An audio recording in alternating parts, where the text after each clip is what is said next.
you? Sí. Ajá. Sí. Footage from the body camera captures the end of an almost year-long chase, a hunt that began after the brutal, senseless murder of a woman who had no idea she was in danger. But it's important to note, this wasn't just another tragedy. This story marked the start of a chilling journey spanning 4,000 kilometers, a road littered with fear, violence, and blood. It became the final act in a long series of brutal crimes. This bloody event shook society, sparked political debates, and reignited old discussions. More than that, it even drew artificial intelligence into the case, helping to protect people from predators like this. Hi everyone. Today we're diving into the story of Rachel Morin, a case that stretched across 2 countries and involved almost every type of evidence imaginable. From surveillance footage to DNA analysis, from public appeals to dramatic body camera clips, there's a lot to unpack here. So don't forget to subscribe and hit the like button. I'd also love to hear what you think about the video. Did you like it? And is there anything you'd change? Maryland is a small but incredibly diverse state, often called America in miniature. You can find everything here from cozy Atlantic beaches to the scenic Appalachian Mountains. The state capital, Annapolis, is known for its historic harbor and prestigious Naval Academy, while Baltimore attracts visitors with its historic Inner Harbor, delicious cuisine, and legendary crab dishes. Maryland is also famous for its seafood festivals, beautiful national parks, and genuine American hospitality. It's usually a quiet place where peace is hard to disrupt, but that peace ended in August 2023. What started as an ordinary run along quiet forest trails turned Bel Air into the center of a national manhunt that lasted months and spanned thousands of kilometers. The 5th of August 2023 began like any other Saturday. The sun was shining, families were grilling in their backyards, kids played in the parks, and residents enjoyed the last days of summer. Among them was 7-year-old Rachel Morin, a vibrant woman, small business owner, and mother of 5. That evening, she told her boyfriend, Richard Tobin, she was going for a run on the scenic Ma and Pa Heritage Trail, a route popular with locals. Before that, she planned to stop at Target for groceries, leave them in the car, and start her run from the William Street entrance. It was only 6 in the evening, the sun was still high, and the day was calm and warm. Rachel had no reason to expect anything bad. But this ordinary run turned into a nightmare. Hours passed, 7, 8, 9, and by 11, there was still no sign of Rachel. More than 5 hours had passed since she left for her run and she hadn't returned. Her boyfriend, Richard, grew seriously concerned. At 11:23 p.m., he called the police to report Rachel Morin missing. As we know, the first hours after a disappearance are critical, but when it involves an adult, police often hesitate. They assume adults have the right to disappear voluntarily, and if nothing initially points to foul play, investigations are frequently delayed. But Richard had no doubt this wasn't like Rachel. He knew her better than anyone and understood that something was wrong. Before we go further, it's worth asking some obvious questions. Who was Rachel Morin? What was going on in her life? Could she have left voluntarily? The answer was simple no. There was no reason for her to do that. Rachel, 37, was a mother of 5, a joyful and caring woman with a big heart and strong family ties. She was born on the 20th of May 1986 in Dover, New Hampshire, one of 8 children. Her parents, Patty and Ronald, raised daughters Rebecca and Aaron, and sons Joshua, Nathan, Michael, John, and Josiah. The family was always very close, and that bond didn't fade as they grew older. In fact, Rachel's life remained intertwined with relatives, friends, and her children. In 2009, the family suffered a major loss. Her father, Ronald, passed away. To support her loved ones while staying close to her children, Rachel started her own home cleaning business. This allowed her to balance work and motherhood. She spent time with her kids, cared for them, and always made sure they felt loved and supported. In such a large family, she was never without support. Those close to her described her as warm and magnetic, someone who lifted everyone's spirits. Friends said no party was ever as fun without her. She could make anyone laugh. Her personal life was full as well. Rachel had 5 children from 3 men, Joseph Castor, Jonathan Alderson, and Matt McMahon. While relationships weren't always easy, all 3 remained involved in their children's lives. A few months before the tragedy, in early summer 2023, Rachel started dating 7-year-old Richard Tobin. Just days before her disappearance, they officially confirmed their relationship on Facebook, a small but happy milestone for both of them. Besides being a mother, Rachel had many passions. She loved traveling, had a deep faith, and genuinely wanted to pass it on to her children. She was devoted to fitness and style, running marathons, working out at the gym, lifting weights, and it was this very passion for fitness that led her to the Ma and Pa Heritage Trail that evening. She knew the route like the back of her hand, having run it many times before. The quiet, the trees, the streams, and the bird song made it her favorite training spot. But that night, she didn't come home. Rachel was the kind of person who always stayed in touch with family, friends, and even acquaintances from her past. That's why her disappearance came as such a shock to everyone. When Rachel stopped responding to messages, concern set in almost immediately. At home, Richard paced nervously from corner to corner. Midnight came and went, and there was still no sign of her. He couldn't just sit and wait. That same evening, he called her family to see if she might have gone to them. That's when he learned that the last person she had contact with was her 8-year-old daughter, Faye. At 7:04 p.m., Rachel had sent her a brief message about half an hour after leaving the house. But when her daughter replied later, the message had not been read. For Richard, that was the critical sign something had gone wrong. Around 3 in the morning, he couldn't wait any longer and set out to search on his own. Stepping into the dark, he drove through the Bel Air area, checking the usual spots where Rachel might have been. Soon, he spotted her car. It was parked near the lot by the Independent Brewing Company, just a few steps from the entrance to the trail on William Street.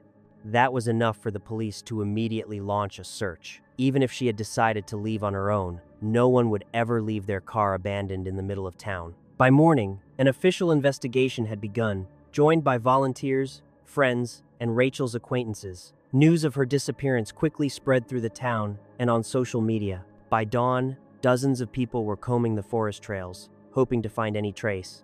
But, as often happens, these searches rarely end happily. On the morning of August 6, 2 volunteers, Cecilia and Evan, found something that would forever change the course of events. Like the other volunteers, they set out on the trail but decided to veer off the main path into the underbrush, where few people ever went. There, Cecilia noticed a strange stain among the leaves and branches. At first, she didn't realize what it was, but when she looked closer, she saw blood. Alarmed, she called Evan. He followed the trail a little further and came to 2 narrow concrete tunnels running under the forest. Peering inside, he froze. Just a few feet from the entrance, in the water, lay the body of a naked, bloodied woman.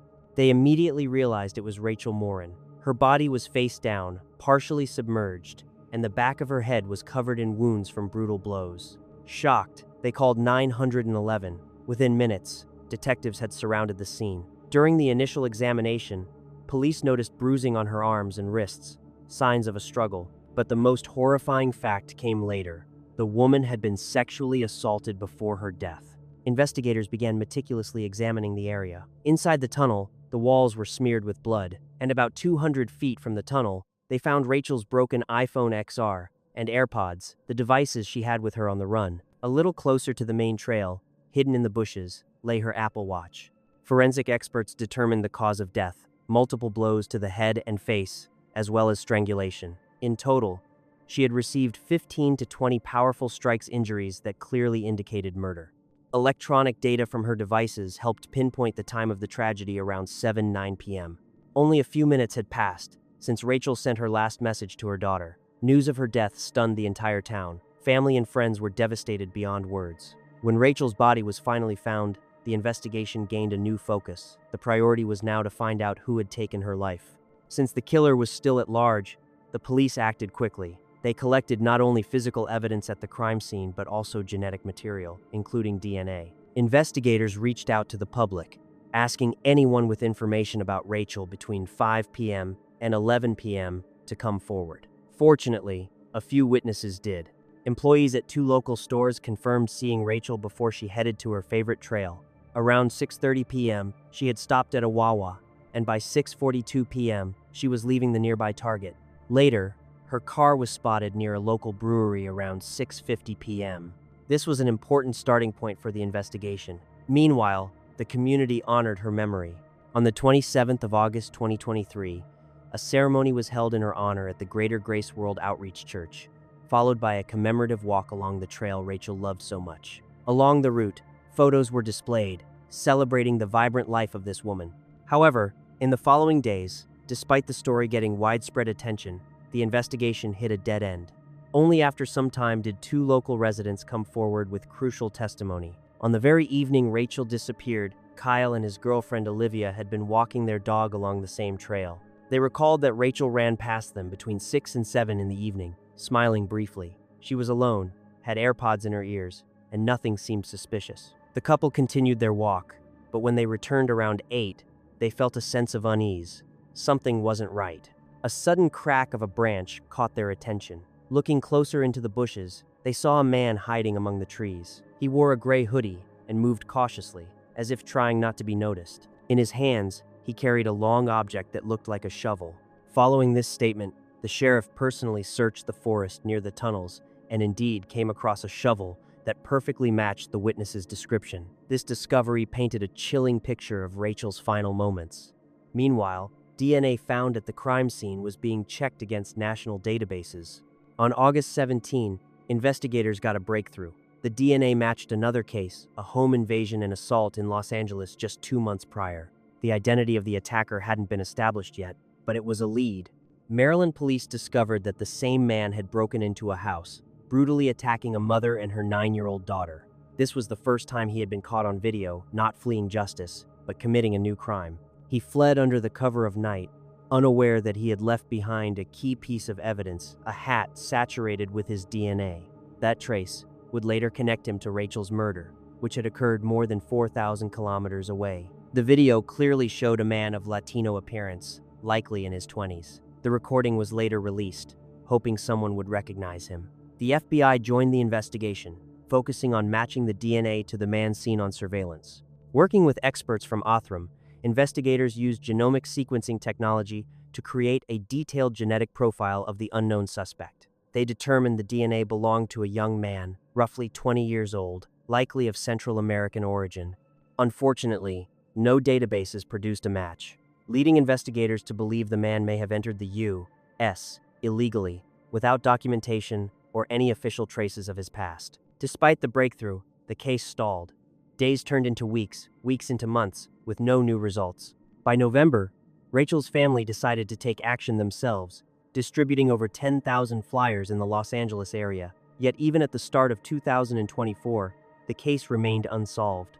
It wasn't until 6 months later, in February, that progress resumed. Investigators released new information, a composite sketch of the suspect, and a reward for help in his capture. Initially $10,000, the reward was later doubled by a local law firm, and then a generous anonymous donor increased it to $30,000.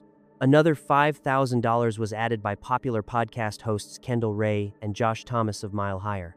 Even with this attention, results didn't come immediately. Weeks passed with the investigation at a standstill. The killer was still at large, without a name, a face, or a trace. Yet the Morin family, the community, and the police never stopped searching.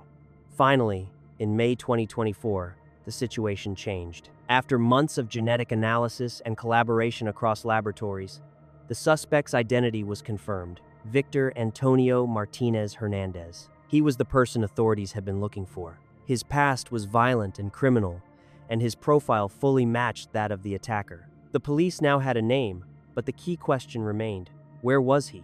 His criminal history had started with the brutal home invasion in Los Angeles and ended with Rachel's murder. Investigators believed Victor felt untouchable after crossing the border illegally, no documents, no traces, and grew increasingly bold. That's when he broke into someone's home, raped a woman, and vanished into the night. After that, he embarked on a cross-country journey, ultimately encountering Rachel.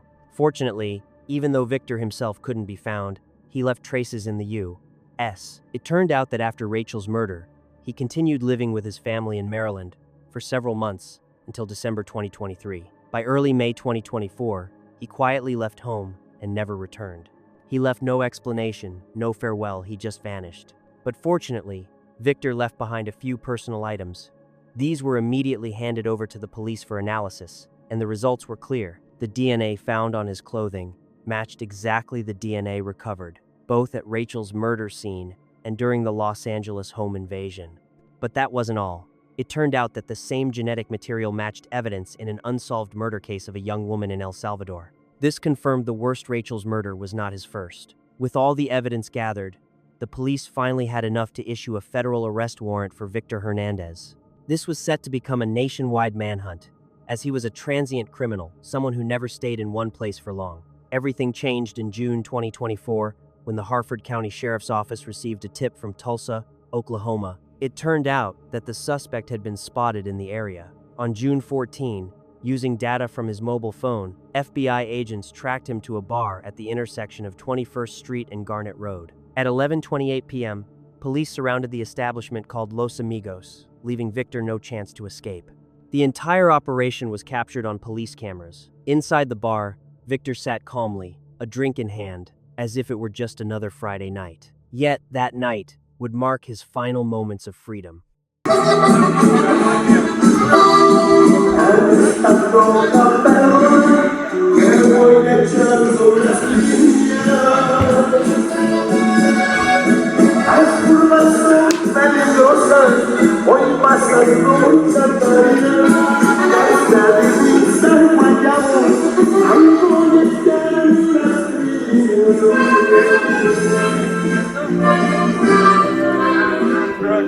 When officers approached him, he tried to stay calm and even gave a false name, but he quickly gave himself away, admitting that he was originally from El Salvador. Any ID? No. ¿Cómo se llama? Juan Carlos. ¿Ah? Juan Carlos. Jean Carlos. ¿Nombre? Juan Carlos. Juan Carlos. ¿Fecha de nacimiento?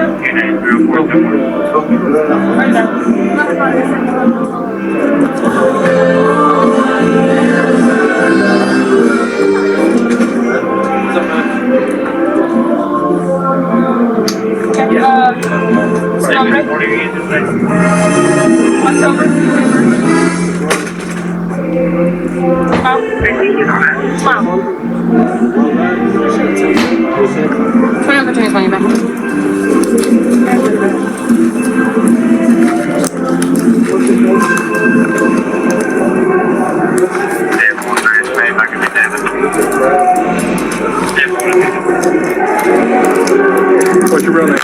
After a few follow-up questions, his true identity was revealed. The police took several photos, shots, that marked the long-awaited capture of the criminal. Did you? Sí. Ajá. Sí. Victor was soon officially arrested and taken to the Tulsa County Jail. But who was he really, this Victor Hernandez? There's little information about his life before coming to the U.S., but the facts that are known are chilling. In February 2023, he crossed the border illegally, just a month after authorities in El Salvador were already searching for him in connection with the murder of a young woman. Further investigation revealed that he had connections in Washington, Virginia, and Maryland. His movements weren't random. Victor deliberately traveled through areas with active criminal gangs, and it was clear he wasn't new to the criminal world. His life had been deeply entrenched in violence.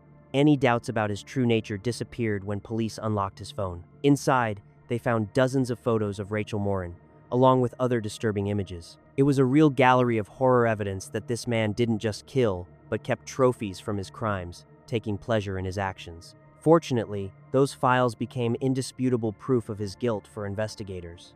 The news shook the entire community after 10 months of searching. They finally saw the face of the person who had taken Rachel's life. As a sign of gratitude and relief, officers posted flyers throughout the park announcing Hernandez's arrest, a quiet reminder to the public that justice had prevailed. It wasn't a PR move, just a simple message. We caught him. After the arrest, Victor Antonio Martinez Hernandez was formally charged with 2 murders and 1 rape crimes that spanned multiple states and even continents. Now, he was about to face the full force of the law. When the case went to trial, the Harford County District Attorney made it clear if Victor Hernandez was found guilty, she would seek the harshest punishment allowed under Maryland law. Since the death penalty had long been abolished in the state, that meant only one thing: life imprisonment without the possibility of parole. Despite the overwhelming evidence mounting against him, Victor maintained his innocence. He refused to testify, and in court officially pleaded not guilty. For nearly a year, both sides, the prosecution and defense, prepared for the decisive trial. Finally, on the 1st of April 2025, jury selection began. Hernandez was accused of the brutal murder of Rachel Morin, along with several other crimes connected to the prior attack and murder. On April 4, both sides delivered their opening statements, and from that moment, the courtroom was filled with emotional testimony. The prosecution presented a powerful body of evidence: crime scene photos, forensic results, and chilling details of what Rachel had endured. The atmosphere was tense. Rachel's family and friends sat just a few feet from her killer. On the 9th day of the trial, all eyes were on Victor. This was his chance to speak, explain his actions, object, or at least ask for forgiveness. But he didn't say a word. Victor exercised his right to remain silent. One could say that his silence spoke louder than any words. Watching the trial footage, it seemed even his attorneys understood that their battle was lost. The entire defense strategy rested on the testimony of a single expert who questioned the methods used to extract data from Victor's phone. However, his testimony lasted only 10 minutes against 9 days of evidence from the prosecution. It was insignificant. And so, the trial reached its conclusion. The jury went into deliberation and returned a verdict in just 46 minutes.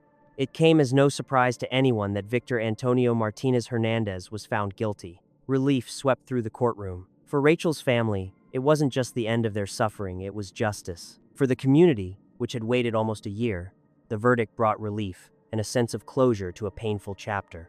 But Rachel's story brought more than grief, it brought change. After her death, the county began seriously addressing safety on walking trails. Quiet paths, like the one where her life was taken, had long been sites of tragedy, often making their way into crime reports. Thanks to new technologies, like artificial intelligence, the situation began to improve. In November 2023, the Martin Park Trail installed a system with over 100 high-quality cameras covering 26 key areas. And this wasn't just surveillance. The system can detect potential attacks, signs of medical emergencies, or even the appearance of weapons in view. In case of danger, it alerts emergency services instantly, so help can arrive before anyone even has a chance to call. Opinions on AI may vary, but this technology can truly save lives. However, not everyone viewed this case the same way. The fact that Victor was an undocumented immigrant sparked a lot of debate. As the sheriff said, he didn't come to this country to work or build a better life. He came to kill Rachel, and that should never have happened. At the center of this story isn't him, it's Rachel. On an ordinary summer day, she simply went out for a walk to get some fresh air and clear her mind. But she met the person who took her life. She was a person full of faith, joy, and energy. She loved adventure, always radiated warmth, and made others feel valued. Rachel had a unique gift. She saw the good in people and shared love genuinely. Her life was cut tragically short, but her memory lives on in the hearts of those who knew her. She deserved so much more. And although Rachel is no longer with us, her name will never fade from people's memories. This concludes the story of Rachel Morin, a case that shook a community and sparked meaningful change. I truly appreciate you being here. Before we say goodbye, I'd love to hear your thoughts. What do you think about this story? Without a doubt, Victor's actions raise many questions and stir controversy. There will be plenty of discussion, especially around politics. So I ask just one thing: please stay calm in the comments. But tell me, how do you think it was even possible for him to end up on this path? Once again, thank you for being here. See each other very soon, maybe even next week. Until then, take care of yourselves, look out for each other, and never stop being curious about the world. See you next time.